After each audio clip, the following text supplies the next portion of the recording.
need to build this set of Mustang headlights. These are the facelifted S550 headlights, and they are the OEM headlights. A little special because we have a bonus. We're also gonna do the, would you consider these fog lights? I think they're grill lights. So we're gonna do a pair of halos, obviously the gills right here in the Mustang headlights, plus the grill lights themselves are all going to get the same RGBs. They're all going to be powered by one ghost module so that everything can be controlled and the show mode can look the same. I do need to check with the customer if he wants any paint work done. Let's go over the tools that we're going to need for this project. First thing you're going to need is something to heat up the headlights. Okay, so we are going to be using this oven, heated up to 220 degrees, or you can use some sort of heat gun or hair dryer to just heat up the permaseal around the headlights. After that, you're going to need various types of screwdrivers. I like to start with some very small pocket screwdrivers to just get in there and pop the tabs loose, and then we'll use a bigger screwdriver to actually pry the lens apart. It's not necessary, but it helps a ton to have a panel popper tool to actually spread the lenses apart from the back housing. This helps a ton, actually. Once we have these lights apart, we are going to modify them with a pair of halos and some strips. Now for these strips, we are going to cut them into different sections in order to fit them inside of the Mustang gill section. Since we are installing those color shifting halos and strips, we are going to need a soldering iron and of course some solder. We're going to be controlling these strips and halos with a Blue Ghost module.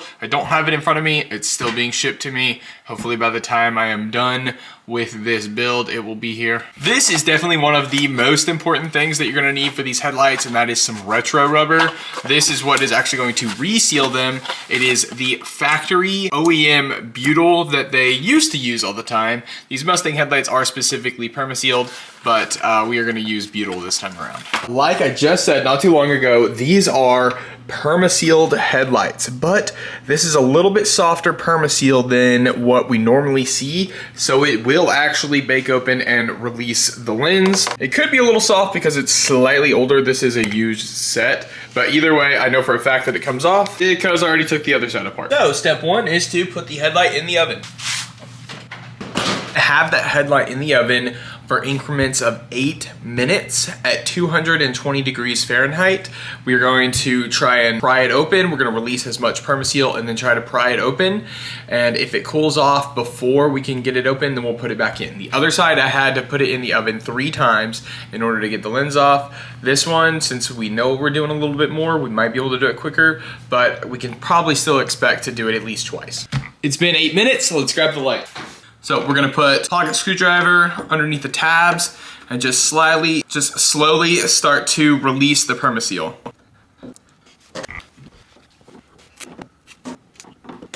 To release the rest of it, I'm gonna have a regular size screwdriver kind of aimed sideways and then just give it a slight twist as we go down.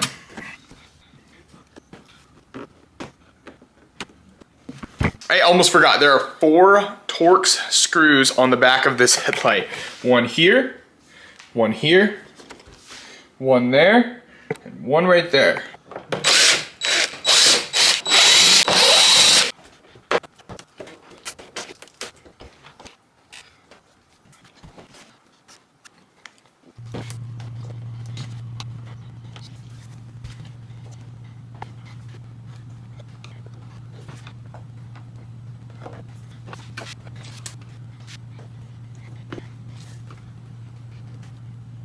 Since I forgot to take the screws out, I already have to put it back in. It cooled off too much. We were able to loosen up a lot of the permaseal, but not enough to get our panel poppers in there yet. So back in the oven it goes for another 8 minutes.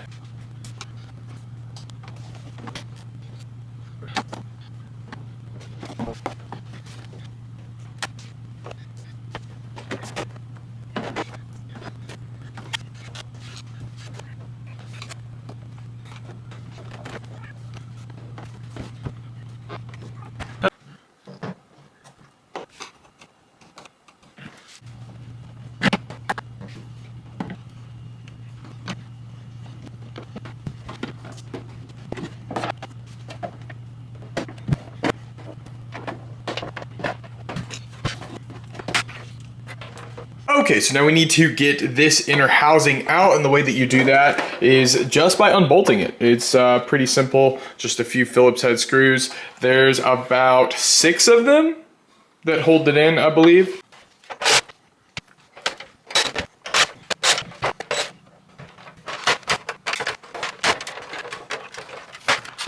Okay, first mods we're gonna do is black out this reflector and remove this chrome.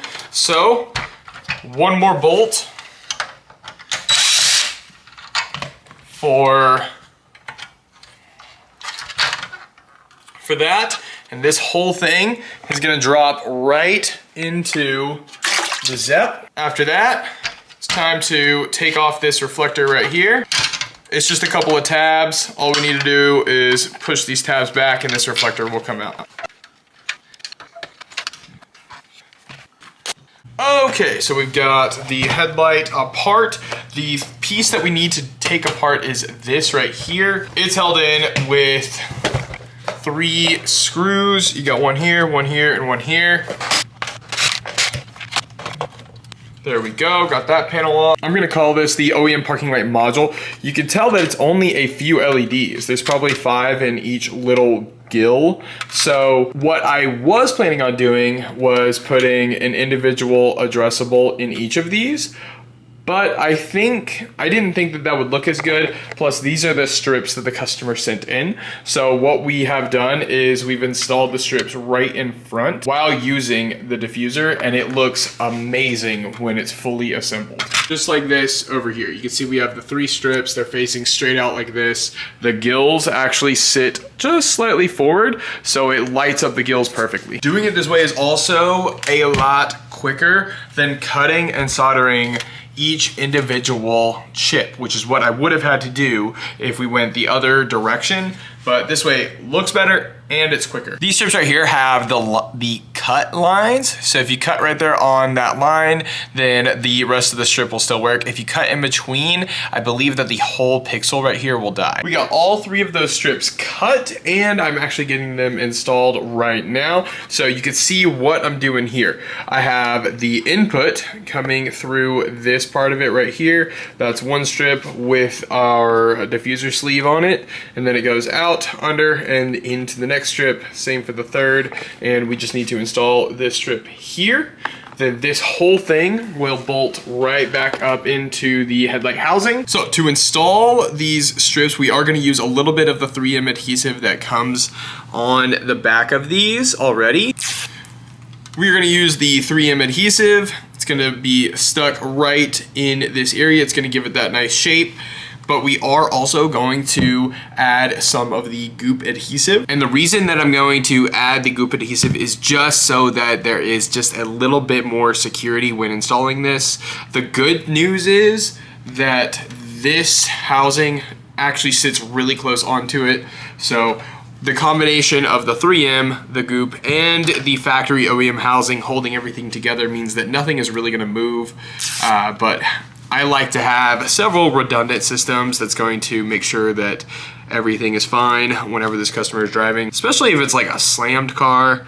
Those slam cars rattle around a ton, and you can have things come loose when they really shouldn't be. Use some clamps to hold these strips down where they're not wanting to. Move this over and then set the clamp right in front of it so I don't sandwich the strip itself. Those chips can be kind of sensitive. And then just a little dot there, just like that on all 3.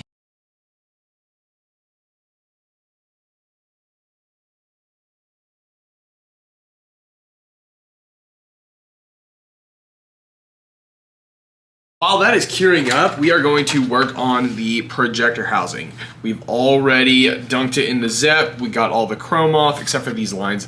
For whatever reason, these lines are not coming off, and instead of trying to paint just those specific lines, I'm gonna leave it. It actually looks kind of cool. It's kind of like a black chrome, so it actually works out pretty well. What we are going to do is install a halo right on the front of the projector housing. Now, I have not used this specific halo before. This is way smaller than what I'm used to, but this is what the customer sent in, and it actually sits really well on this part of the housing here, right on the front. See that? That is a perfect fit. So the customer nailed it. It's got a little bit of overhang in there, which means I really don't need to trim anything. I feel like if I do trim something, it's just gonna make it look worse because I don't wanna trim too much and be able to see it from the top. So I'm actually not gonna have to trim anything on this. Normally you have to do a hole or just a little bit of trimming to run the wires in the back, but we don't have to on this one. What I am gonna do is separate the wires just a little bit.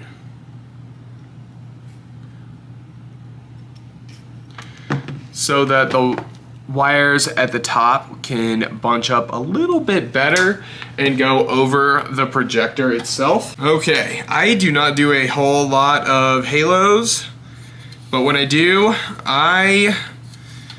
a little bit of a controversial install. People don't like this style where I actually do use the 3M adhesive, and you already know the goop adhesive. So we're going to install this, make sure our wires are at the very tippy top of it, and let's hold that in place. Okay, right now it's just held in using the 3M adhesive that the halos come with, but as our added security measure, we're going to put in a few small dots of the adhesive on the back side where it cannot be seen. The main thing you want to do here is make sure that this stays put. You don't want to be able to see this from the front, otherwise it's hard to clean and it looks really ugly.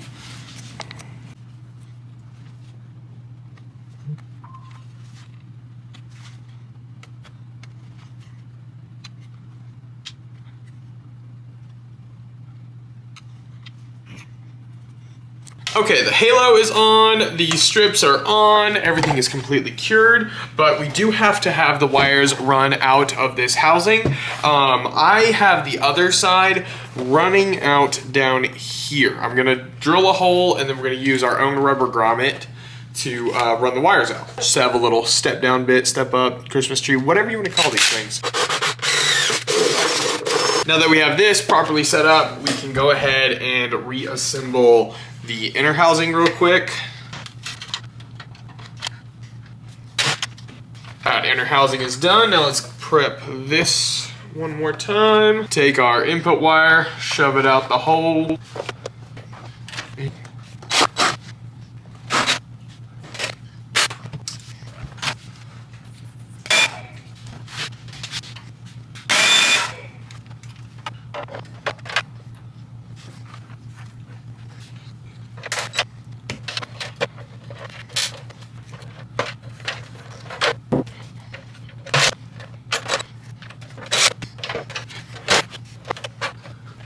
Okay, before I can officially put the lens back in place, I had to remove all of the permaseal.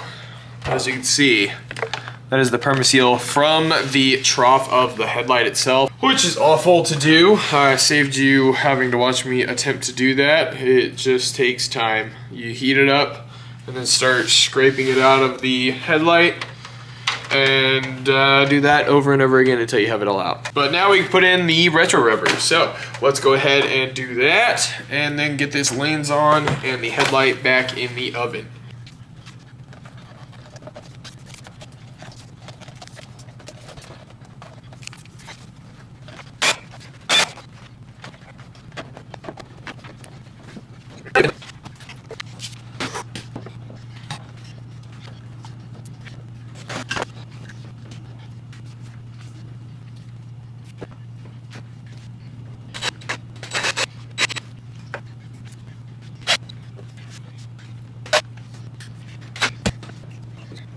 Butyl, check. Heated up, check. Clamps, check. Bolts, check. Now we just need to let this completely cool off so that the butyl can harden in place and keep that lens completely sealed up and the water out. Okay, this has cooled off. We let it cool off for about 30 minutes to an hour. Knocked out some other things. Take off the clips. The long one is for the gills, and the two shorter ones are for the halo. The one that's stripped is the input, and the other one is the output. The output is gonna go directly into the grill lights. Okay, it's time for the grommet itself. I have this little kit here that you can pick up on Amazon. Unfortunately, I don't know where to find just like the specific sizes that I usually use. I do end up using a lot of these, which is kind of nice, but I like to have like just the specific size, like instead of 12 of them, maybe like 100 of them. So if you know where to buy grommets, please let me know. So we're gonna go ahead and slice this and pop it into place.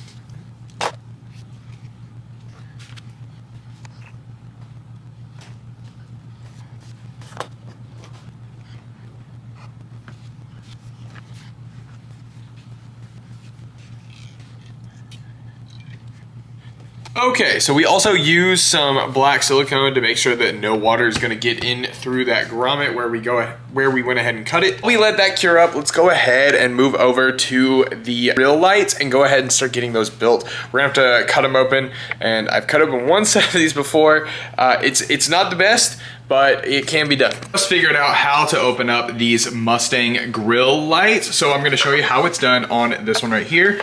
Not really sure what's happening there. We're gonna get that passed back through. On the back of these Mustang grill lights, you're gonna see this like hard coated, I don't know if you wanna call it plastic or permaseal or what, that like line of stuff. Whatever that is, needs to come off. It's holding this whole thing together. I tried heating it up, it didn't really do anything, but once it cooled back down, it actually got a lot easier to work with, which is usually a bit counterintuitive. So what I'm gonna do is I just take a pair of snips. I have a very specific kind that clamps like that, and I am going to grab it just like this. Okay, we broke a section off. Okay, you can see right there that we broke a section off. Now what we can do is take a pick and use the pick in between this back plate and the lens itself and go underneath all of that and pry up.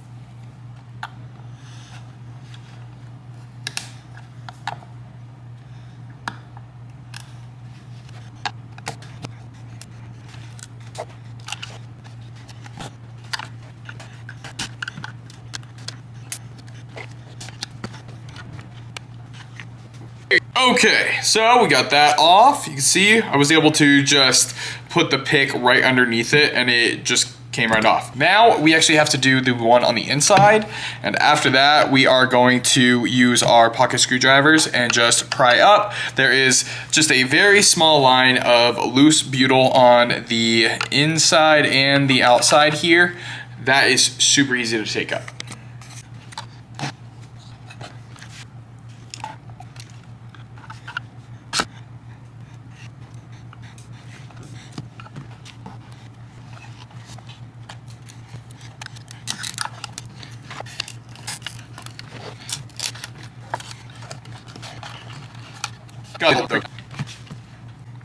Okay, so let's take this off. We're just gonna use 2 pocket screwdrivers and maybe a little bit of a razor blade.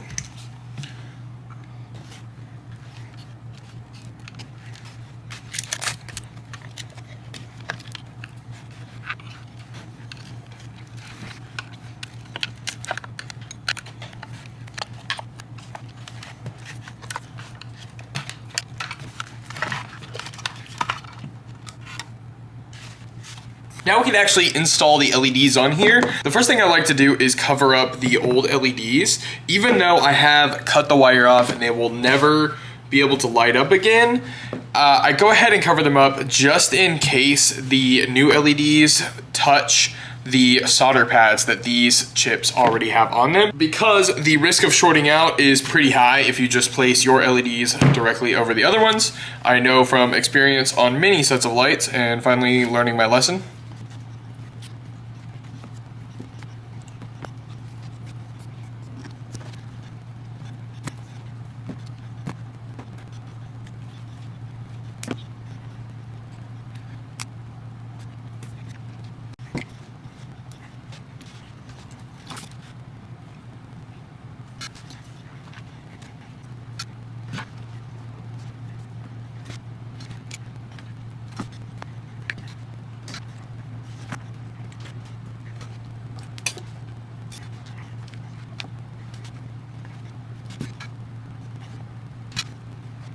All of the strips are installed on here, and we have just put all the, okay, we wired in all the strips. I've got them taped down while the glue is curing. These strips don't have any adhesive on the back, so we just put some glue on it so it'll hold it in place. And then once this cures up a little bit more, we can pop it back into the housing itself, and we'll get this sealed up.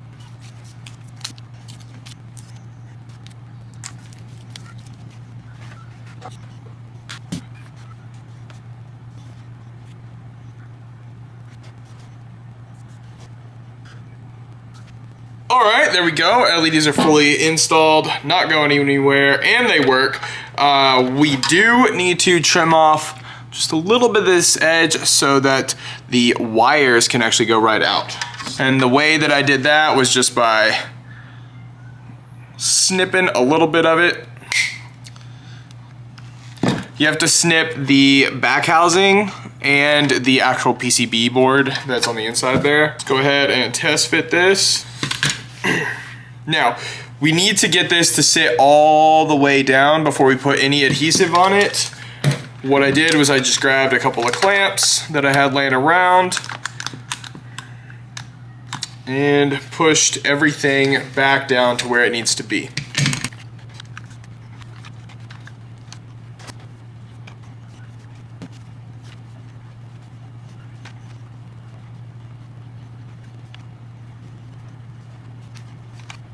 That back housing is completely glued in place now. So what we are going to do now is go ahead and start doing the black silicone around the inner line and this outer line so that the whole thing is completely sealed up.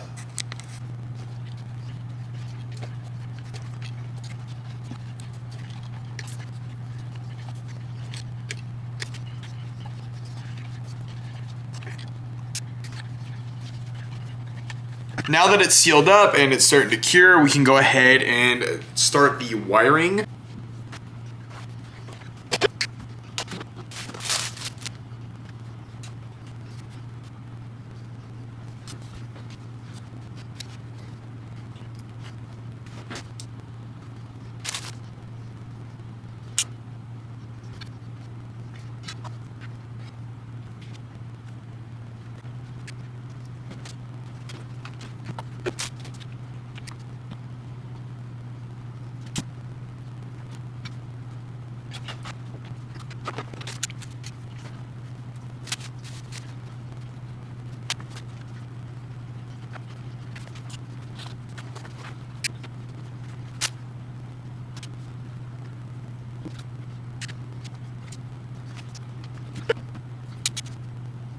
Let's do a quick test before we move on this harness, and everything is looking pretty good. You can see that it starts over here, fires into the grill light itself, which means whenever you do the turn signal, both of these are gonna light up as your turn signal, which I think is pretty fun. But everything is working as it should, so let's keep building this harness and get these wrapped up. There we go, got the headlights fully wrapped up, we've got the grill lights fully wrapped up, we've got the harness fully wired up. We're gonna put some potting epoxy in the harness because it's gonna be installed in the engine bay. That thing's gotta be waterproof. That's a very boring process, and I've shown it a million times, so it doesn't really matter. I do wish that these grill lights were a bit more diffused, but it does match the halos pretty well. You can see the little, you can kind of see the dots, especially in person, on the halo and the grill lights. So I don't want to keep diffusing it. Those are already smoked, so if I add any more diffusion, it's going to start getting more and more dim and harder to see. One thing I did forget is that the turn signal for these headlights are actually just down in the bumper. So we left a wire out so that the customer can tap into the turn signal if he wants. Obviously, the Bluegrass module has the turn signals built in, so I think that would be pretty sick to have the entire side of the car be your turn signal. We are going to polish the lens just a little bit, but the customer didn't pay for a full-blown lens restoration. That's why you can see all the little rock chips on there still. So hopefully he does that locally, like with a local detailer or something. But we'll polish it out just a little bit more so that it does look better than what it does right this second. Both sides are completely wrapped up, and we are boxing them up and shipping them out.